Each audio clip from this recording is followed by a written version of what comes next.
उद्धव जी से अत्यंत प्रीतिपूर्वक मिलने के पश्चात विदुर जी ने पूछा, आप तो आठों प्रहर प्रभु के साथ रहते थे उद्धव जी, किंतु क्या कारण है आज आप अकेले विचरण कर रहे हैं? प्रभु वासुदेव, बलदाऊ भैया, अनिरुद्ध, प्रद्युम्न आदि सब यादवों के साथ कुशल पूर्वक तो हैं।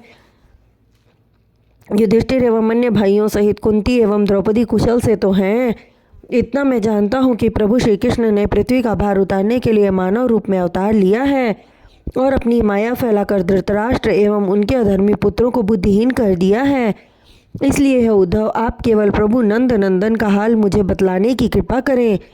विदुर के वचन सुनकर अनायास ही उद्धव की आंखों में आंसू भर आए, गला रुंध गया। बहुत प्रयत्न करने के बाद भी बोल न पा रहे थे। विदुर जी ने उनके उदास मुखमंडल एवं अश्रुपूरित नेत्रों को देखा और समझ गए कि भक्त वत्सल पृथ्वी का भार उतारने हेतु अपने धारण किए अवतार के कर्तव्य को पूरा करके गोलोक के लिए प्रस्थान कर गए। फिर भी वे उद्धव के बोलने की प्रतीक्षा करते रहे। कुछ पल बीतने के पश्चात उद्धव जी भाव विह्वल होकर बोले, हे बुद्धुर जी, आप प्रभु वासुदेव का हाल पूछते हो। ज्योति रूपी सूर्य पश्चिमी दिशा में जाकर अस्त हो गया। प्रभु हमें अकेला छोड़कर चले गए। प्रभु ने जन्म लिया था पाप से माता पृथ्वी का बोझ उतारने के लिए और अपने बाल्यकाल से ही राक्षसों एवं अन्य पापियों का संहार करते रहे। कंस, पूतना का संहार एवं बकासुर, अकासुर और तथा कागासुर जैसे राक्षसों का वध करके अपनी बाल लीला प्रस्तुत की। पश्चात उसके तरुणावस्था में महाभारत का विनाशकारी युद्ध कराया।